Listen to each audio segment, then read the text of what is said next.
Salve, meu amigo e minha amiga, seja muito bem-vindo ao canal Português Fácil e hoje eu vou ensinar um passo a passo assim, como fazer ou como funciona uma redação de concurso público, né? Tem muita gente que às vezes vai fazer um concurso público esse ano, 2026 é um ano muito bom para concurso público, mas não sabe como que funciona, na verdade, uma prova de redação para concurso. Tá? A prova de redação para concurso, ela é diferente do vestibular, ela é diferente do Enseja, ela é diferente do Enem. Então vamos lá. Bem direto ao ponto mesmo. Como que é, ou qual tipo de texto é cobrado numa prova de redação para concurso? Bom, é importante você entender o seguinte, quando a gente fala de concurso público, né, a gente está falando como as outras provas, né? O Enem tem sua característica, o Enseja tem sua característica, vestibulares têm sua característica, e quando a gente fala de vestibular, depende de universidade para universidade. Então, respondendo bem direto para vocês, quando a gente fala de concurso público, o estilo de texto, o tipo textual mais cobrado é a dissertação argumentativa, tá? Então, isso é praticamente todos os concursos públicos trabalham com dissertação argumentativa. Raros são os concursos que cobram outro, então por isso, nesse momento, não é o que eu vou acabar usando aí, né? Não vou acabar falando muito sobre essa questão do concurso público, por exemplo, de outros com outros estilos de texto e tudo mais. A gente vai focar em falar da dissertação argumentativa. Para ficar um pouco mais didático, porque a ideia desse vídeo é te entregar as diferenças, eu vou mostrar aqui para vocês na tela, eu vou compartilhar com vocês aqui na tela, na verdade, uma prova do concurso do Banco do Brasil. Beleza? Mas lembrando, quando você for fazer um concurso, você precisa fazer o seguinte: primeiro, confirmar no edital daquela instituição que você vai fazer, né? Então, vou fazer o Banco do Brasil. Beleza. Confirma no edital se é dissertação argumentativa. Tá? E o segundo passo é baixar as provas antigas. Esse segundo passo é importantíssimo. Você precisa fazer isso no seu segundo passo, que é baixar as provas antigas para ver de fato como que funciona. Beleza? Então vamos lá, ó. Então, aqui está a prova de redação do concurso do Banco do Brasil. Primeira diferença em relação ao Enem e ao Enseja. Não é uma obrigação você, lá no quarto parágrafo de uma dissertação argumentativa, fazer uma proposta de intervenção. O que é isso? Vamos lá, vou explicar um pouquinho melhor para vocês, eu vou até rolar a prova aqui para que vocês vejam um pouquinho melhor. Tá? Então, aqui ó. Utilize os fragmentos desse texto a seguir como motivadores para a produção da sua redação. Não copie. Então ele fala que você pode usar os trechos aqui dos textos motivadores, mas não pode copiar. Então até aqui tudo igual, né, com outras provas. Beleza. E aí ele coloca aqui algumas coisas. No desenvolvimento do tema, o candidato deverá demonstrar demonstrando a norma padrão, normal, manter a abordagem nos limites da proposta, sendo apenado caso copie ou parafraseie texto alheio, ou seja, não é para você sair copiando um monte de trecho do texto, não é para você parafraseando um monte de coisa do texto, ou seja, você pode utilizar dados ali na sua abordagem, utilizar para fazer comparações, exemplificações, mas não sair copiando. Redigir o texto no modo dissertativo, argumentativo, não sendo aceito outros estilos de texto, narrativas, poemas. Demonstrar capacidade de seleção, organização e relação de argumentos, fatos e opiniões para defender seu ponto de vista. Beleza. Aí ele fala que a quantidade de linhas, 25 a 30 linhas. Ele fala que o texto ter que ser passado do rascunho para a folha definitiva normal e a redação não pode ser identificada. O que significa isso? Não é para você, no corpo da sua redação, o que é o corpo da redação? Da linha 1 até o número 30, tá? Mesmo que você não utilize as 30 linhas, sobe espaço lá embaixo, você não pode assinar a sua redação.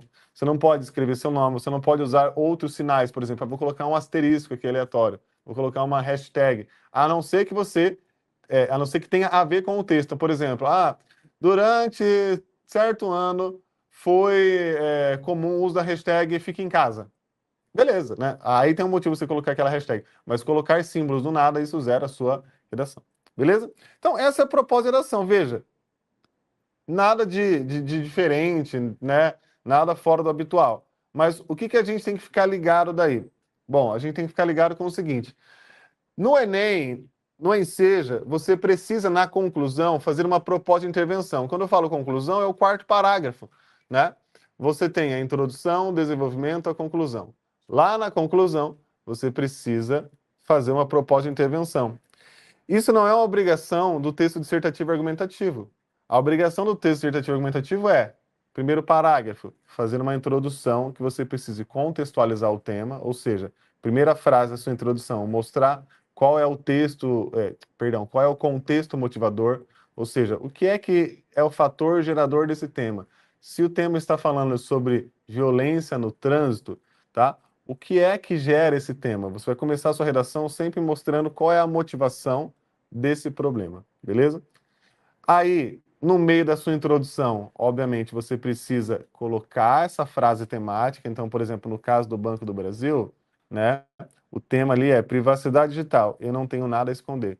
Então, a palavra privacidade digital precisa aparecer no meio da sua introdução, né, logo após essa contextualização que eu falei. E você finaliza a sua introdução colocando os seus dois argumentos, né? Então pensa, segundo e o terceiro parágrafo, você vai trabalhar um argumento, não é? Para defender a sua opinião, né? Beleza. Pensa sempre o seguinte, se você vai usar um argumento no segundo parágrafo, um argumento no terceiro, esses argumentos, de modo simples, precisam ser citados no final da sua introdução. Então você vai citar no final da sua introdução esses argumentos. Deu para entender? Então finalize sempre a introdução citando um argumento, usa o conectivo e, tararã, e parará, outro argumento. Ou seja, você anuncia na introdução quais argumentos você vai trabalhar no segundo ou no terceiro parágrafo. Então perceba, até aqui, praticamente nada de diferente de um Enem e de um Enseja, que são provas nacionais. O que diferencia, como eu disse, é que na conclusão, você, no concurso público, não tem a obrigação de colocar uma proposta de intervenção, que é propor uma ação para amenizar, para diminuir o problema. Ok, Buranello, mas qual é outro estilo de conclusão que pode ser feito, então, já que eu não tenho proposta de intervenção? É a chamada retomada da tese, ou seja, retomada lá do seu primeiro parágrafo, tá? Então, você vai começar assim, por exemplo, lá na conclusão. Portanto, a partir do que foi exposto anteriormente, fica evidente ou fica claro que, e aí você vai reforçar o seu posicionamento, tá? Então, no fundo, a estrutura é bem simples, tá? Você começa um pouco com essa ideia, não é obrigação começar com essa frase, não é obrigatório começar com essa frase, mas eu estou dando um exemplo. Então, portanto, a partir do que foi exposto anteriormente, fica evidente que, e aí você vai reforçar o seu posicionamento. É como se você dissesse, sim, com outras palavras, o seu posicionamento. Beleza?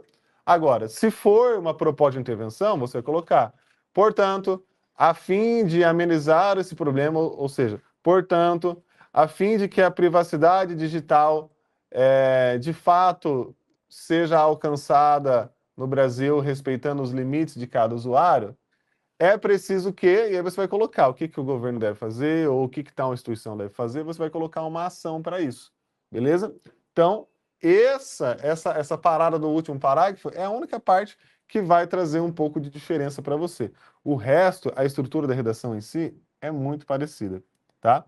Outro detalhe importante, vou fazer um vídeo até mais profundo sobre isso, mas que estilo de tema você vai estudar? Aí vai depender. Enem tem um estilo de tema. Enseja tem outro estilo de tema que, na verdade, é até parecido com o do Enem, porque é o INEP que organiza. Agora, quando a gente vai para vestibular, são outros estilos de temas. Quando a gente vai para concurso do Banco do Brasil, é um estilo de tema. Se você vai concurso para a polícia, é outro estilo de tema. Por quê?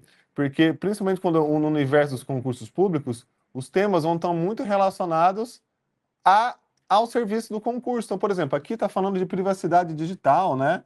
Então, quando você acessa um banco, hoje os bancos têm partes digitais, você acaba ali tendo a questão de acesso, você acaba como usuário deixando seus acessos. Então, é pertinente que fale sobre isso o concurso público. Assim como é comum concursos da polícia, por exemplo, falar sobre temas que envolvem violência, tanto violência aí sociedade mesmo, ou quanto violências digitais, crimes digitais, né, tráfico de drogas e por aí vai, porque tem muito a ver com o universo daquele concurso, tá? Então, sempre pesquise três coisas que são importantes. O edital, certo? Para você saber se é uma dissertação argumentativa, tá? Segunda coisa, pesquise, por exemplo, a prova, igual eu fiz aqui, baixei uma prova do Banco do Brasil para eu ver o estilo, então eu estou vendo as regras. E terceira coisa, que é muito importante você saber, pesquise temas relacionados a essa prova. Não deixe de fazer isso. Tá, professor, e o resumão de como fazer, então, essa redação seria de que forma? Bom, para fazer essa redação, você precisa, de novo, 4 parágrafos. Se é de 25 a 30 linhas, você vai trabalhar com parágrafos de 5 a 8 linhas, não chegando a 9, 10 linhas por parágrafo, senão fica um texto muito desproporcional.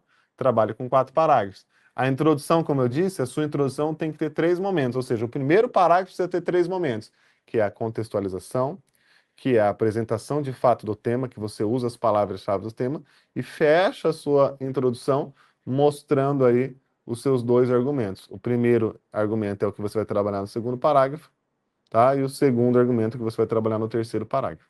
Beleza. Depois, o desenvolvimento é o segundo e o terceiro parágrafo. Como que você faz essa redação? No primeiro momento, lá no segundo parágrafo, tá? Você apresenta esse argumento de novo. Então, exemplo, né? Inicialmente, vale destacar que, e aí você coloca esse argumento de novo.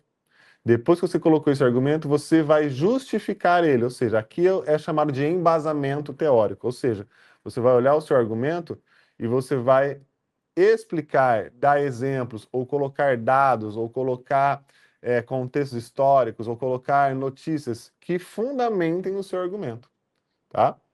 E aí você finaliza esse parágrafo fazendo um fechamento dele, ou seja, uma frase que normalmente nós chamamos de frase crítica. Então vamos repetir?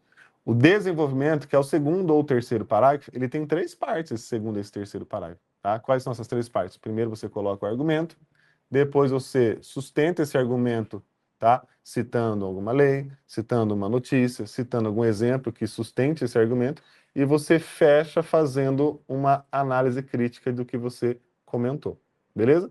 E o terceiro parágrafo é a mesma coisa, argumento, a base desse argumento e finaliza com uma frase crítica, beleza?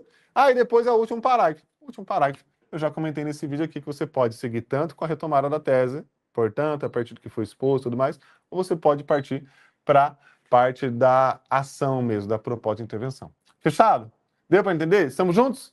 É isso então, se você gostou desse vídeo, comenta aqui embaixo se fez sentido, qual concurso você vai fazer, porque daí eu posso te ajudar fazendo mais vídeos e vídeos mais aprofundados ainda sobre o tema de redação para concurso. Fechado?